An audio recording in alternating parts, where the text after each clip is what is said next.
One of the reasons I love creating these Monday Moments videos and podcasts is that the underlying theme we've decided for Monday Moments needs to be twofold: hope and some humor if possible. So hope and humor, because Mondays, for many of us, particularly if you're leading a firm and carry all that weight of responsibility, can be tough, particularly Monday mornings. So let's hope we can inject into your Monday some hope. One of the themes that gives me hope is when I recall stories of people who have broken through the ranks to move from a very junior position, perhaps they're very young in the profession, and have risen to become leaders of some sort, sometimes the CEO, managing director, or the senior partner, very quickly. And this usually has little to do with their intellect. It has everything to do with the way that they think, which is frequently different to those people around them, including those that perhaps were originally their leaders or founders of an organization. And I have stories that I've observed in coaching over 20 years of junior paraplanners, junior advisors rising quickly to become managing directors, CEOs, senior partners, and what have you. And I want to share with you how some of them have learned to think differently. And this is about their quality of leadership. And what strikes me about leaders is you don't have to have the title to lead. You can lead from where you stand in any organization, in business or outside. It's the way you think. And one of the qualities that I find allows that power is moral leadership, where somebody is doing something that is right for the firm.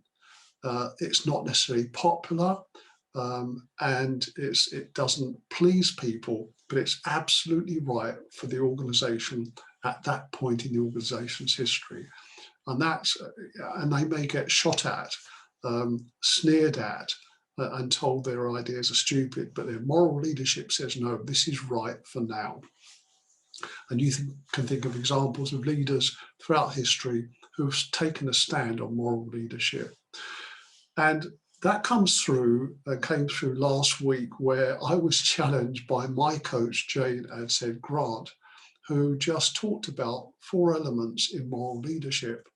And those 4, if you watched last week's Monday Moments, were purpose, picture, plan, and part. Do you know what the purpose of what you're about to do is? Do you know what it's all about, why you're even bothering to do it?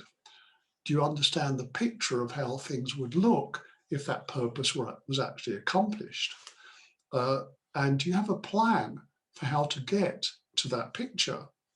And finally, what's your part and other people's part in that plan? So very succinct questions. I have to tell you, I struggled.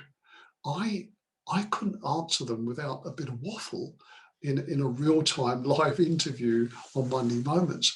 I had to go away, and I spent half a day by myself, locked myself away, just to think of those 4 points so I could write to Jane and say, I think I've got it quite crisp now. And I've been working on my purpose for 5 years. So, I don't doubt that many people do struggle with such simple, direct questions. Now, a lot of research in effective and even brilliant leadership has been done by a number of people, but serious research, not just asking a few bods, but going global with a significantly funded research team.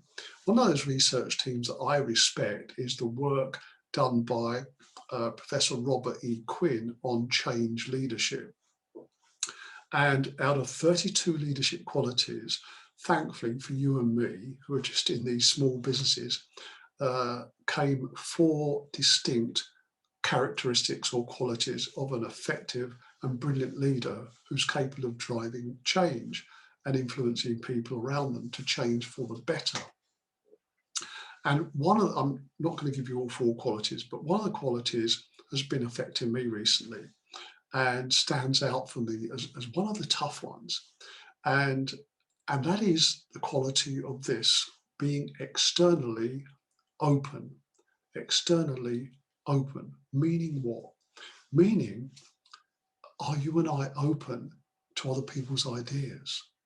Are we really, or do we just say we are?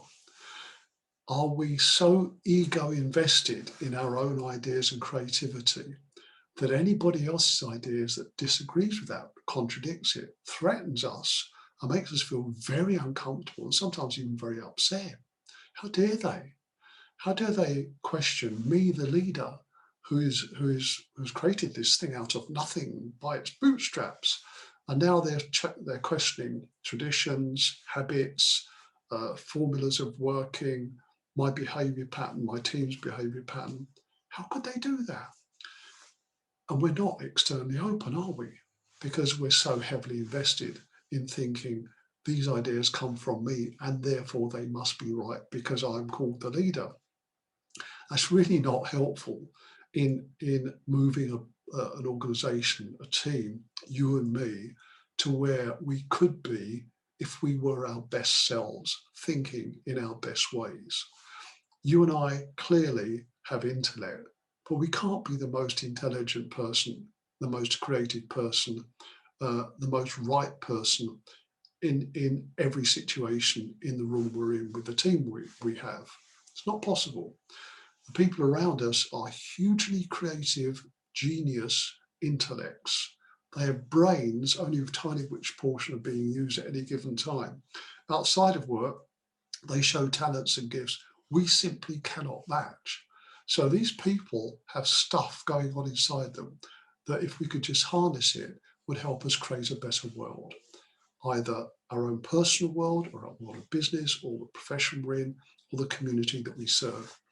That's just life. That's reality. So here's the question. Are we really externally open, or do we just say that we are? Now, before you challenge that by saying, well, hold on a second, I've got my value system, I've got my ethos, I believe in certain ways of living and doing things and how life works. I've got my purpose that's very clear and crisp.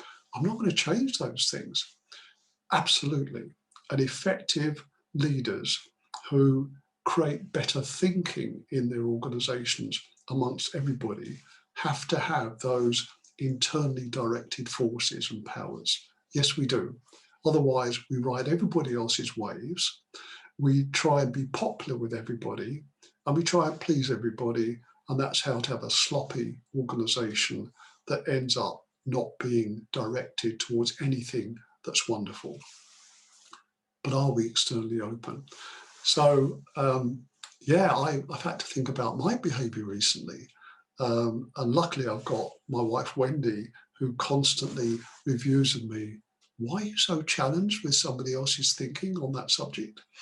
And causes me to be more externally open.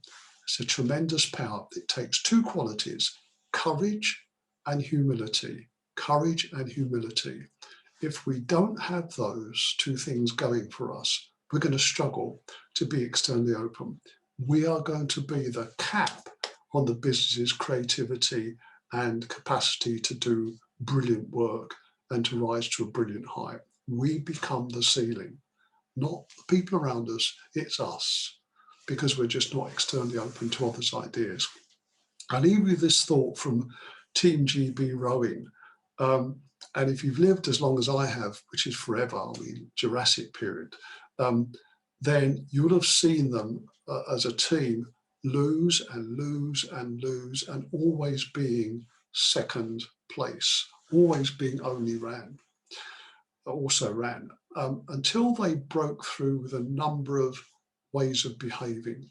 One of those ways of behaving was asking a different question.